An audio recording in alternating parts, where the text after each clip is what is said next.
So I'll make a start then. So hello, thank you for coming along. It's a presentation about the role of the Netherlands Armed Forces in exile in Europe, which is the uniform that I'm wearing today, representing the Dutch forces that fought in the British Army during the Second World War.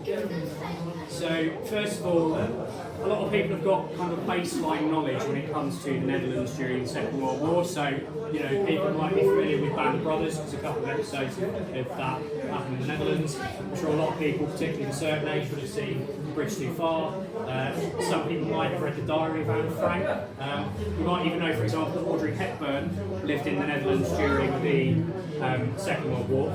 So a lot of people kind of think that with the Netherlands, after they were taken over by the Germans in May 1940, that kind of everything stopped and nothing happened until Operation Market Garden, which is the events that are seen in A Bridge Too Far. But actually, the Dutch played quite an important role during the Second World War, particularly in the Northern European campaign. So this is the content that I'll just be running through quickly in this presentation today. So the context of the formation of the Princes Irene Brigade is tied into the Second World War. So on the 28th of August 1939, the Dutch Royal Army mobilises its troops following increased in hostilities in Poland. On the 1st of September 1939, obviously the Germans invade Poland and there is a formal declaration of war. Now, following in May 1940, the Germans invaded the Netherlands as part of Valhel, which is case yellow, so that was the invasion of the lowlands, so the Netherlands, Belgium and France. This included an assault on Valkenburg and Oppenberg airfields, which are close to Den Haag. Now, Den Haag is where the Dutch royal family and parliament is. So although Amsterdam is the capital city, Den Haag is kind of the administrative centre of the Netherlands, and it's where the royal family lives. A few days later, on the 13th of May, Queen Wilhelmina flees to London and sets up the parliament in exile in London. On the 14th of May, the Luftwaffe, which is the German Air Force, bombs Rotterdam, which killed approximately 880 civilians and completely flattens the old city in Rotterdam, which is why if you go to Rotterdam, a lot of the city is very new, it's all kind of concrete and glass, because a lot of it was destroyed during the war, both by German and Allied bombing. So the Netherlands formally surrendered on the 14th of May 1940. Now, following this, on the 19th, all Dutch troops were ordered to retreat to Belgium, where they would board ships to come to the UK.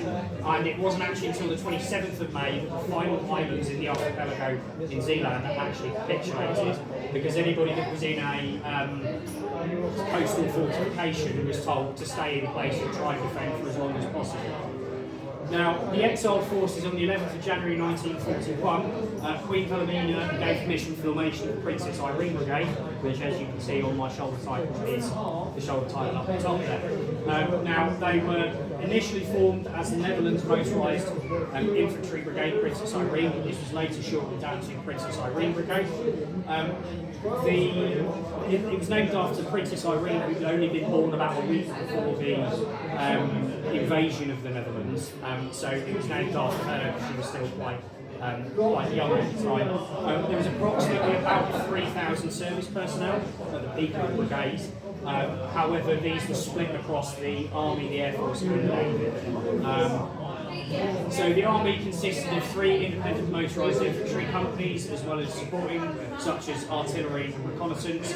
The Navy had a total strength of 2 cruisers, 1 destroyer, 9 submarines, 2 gunboats, 1 sloop, and 6 motorised torpedo boats. Now, these would also be quite important in Dunkirk and D-Day, and also the minesweeper ships as well were used quite a lot in the North Sea as well. The Air Force, you had 3 squadrons, 320, 321 and 322, who were all part of the Royal Air Force as well. 322 were actually based not that far from here in Westmoreland at the air base there. Now, crucially as well, the number 2 troop, the 10 Inter-Allied Commando, which consisted of 62 men, were actually stationed at Eastbourne as well. Now, because the Dutch were going to be part of the Canadian forces going over on D-Day, they actually had some officers that were stationed in Brighton as well, because you had Canadian forces stationed in Brighton as well. So there's a little bit of a local connection there.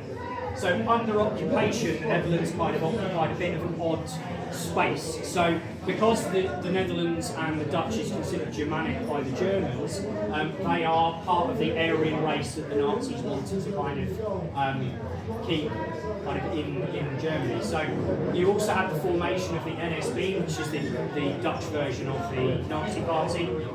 Now, it never really gained more than about 80,000 members. It was not as popular as the Nazi party was in Germany.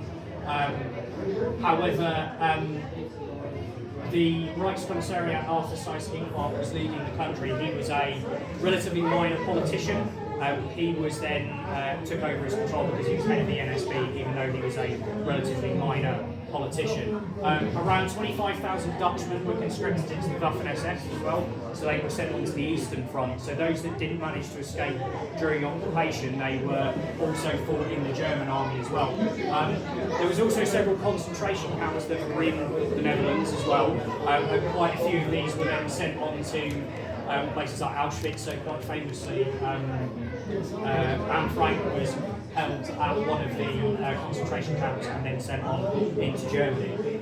There was around 100,000 Jews, members of the Dutch resistance, that got deported during the Holocaust, and ultimately a lot of them were also killed in the concentration camps. It's estimated there was around 45,000 Dutch people as well that actually served in the resistance as well.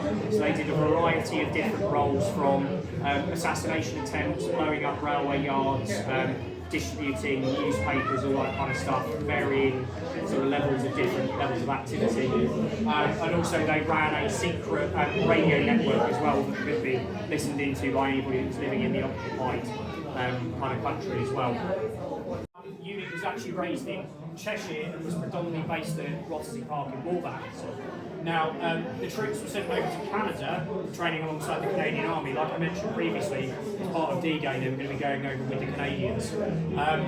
There was as well around 500 Surinamese troops. Now, Suriname is in the Caribbean, who wanted to come and join the Princes Irene Brigade, but because there was a lot of ethnic Boers who lived in South Africa who came and fought as part of the Princes Irene Brigade, because of the racial politics going on in South Africa at the time, the Surinamese troops actually got shifted over to fight in the Pacific rather than in Europe to avoid that racial tension that was with the South Africans as well.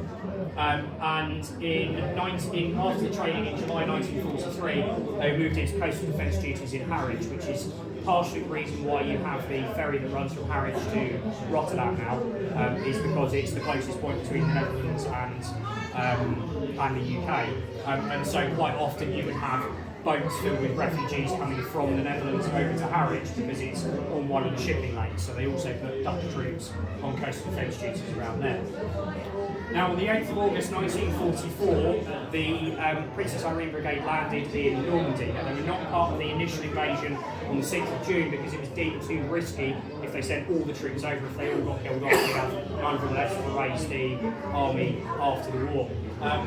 On the 12th of August, they came under heavy fire and sustained their first casualties near Breda, and engaged in combat actions and was the first to operate Point Mortimer in France on the 26th of August. Now, this is probably my favourite photo because this is from Arromanches. Now, they still do the successor regiment, the Princess Irene Regiment, that was formed out of this brigade after the war, still go to Arromanches every year on the 12th of August or around August to commemorate their landing. This is probably my favourite photo because you notice there was also a cat here that they managed to gain from somewhere. And Calvados, which is a kind of an apple brandy that they drink in northern France, is still the regimental drink of the Princess Irene Regiment as well today.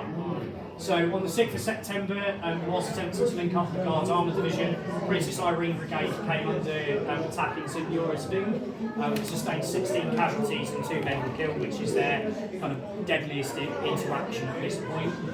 They were also involved in the liberation of Brussels on the 8th of September.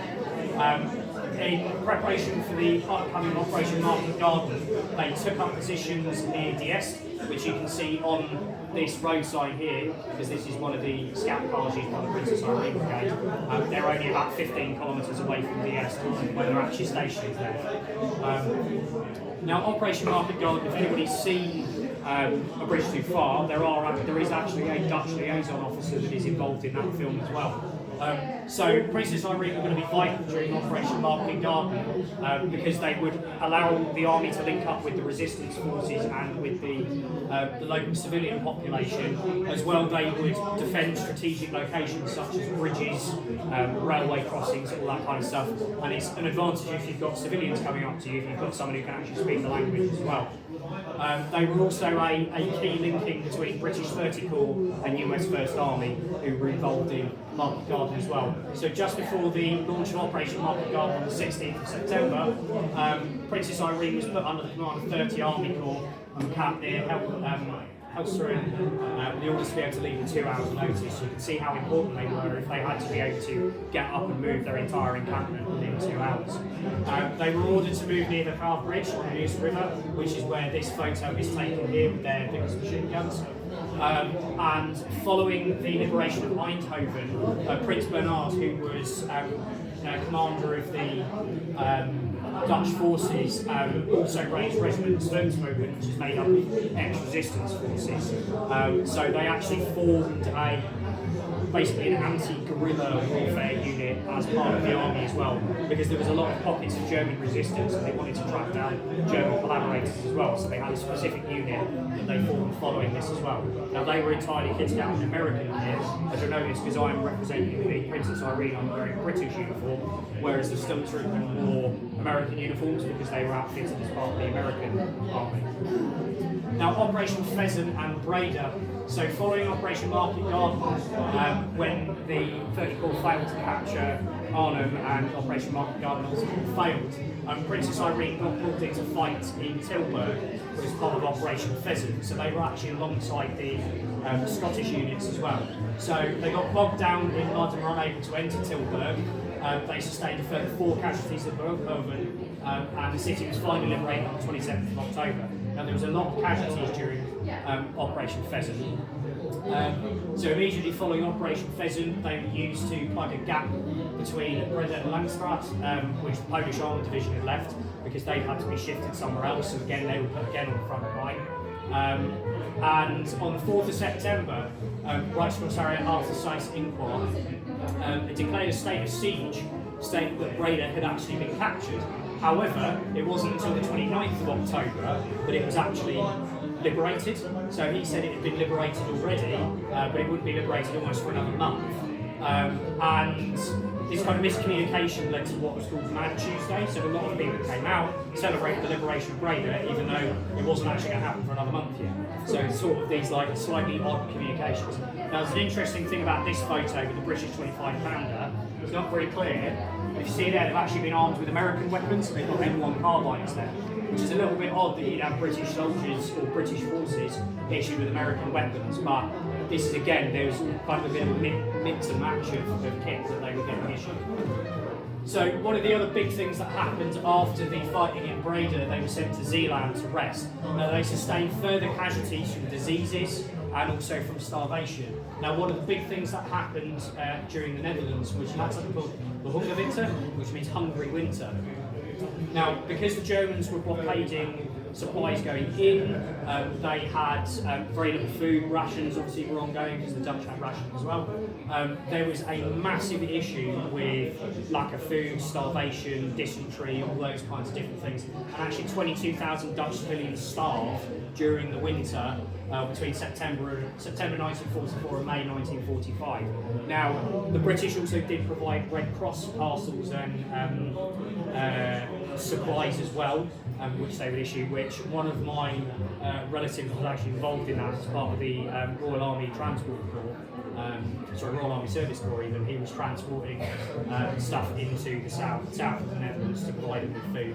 And there was some interesting documents that I found when doing this research where they were suggesting about using tulip bulbs to bulk out meals because there wasn't enough food to go around, so they'd substitute things like flour, or they'd substitute meat with tulip bulbs to try and bulk them out.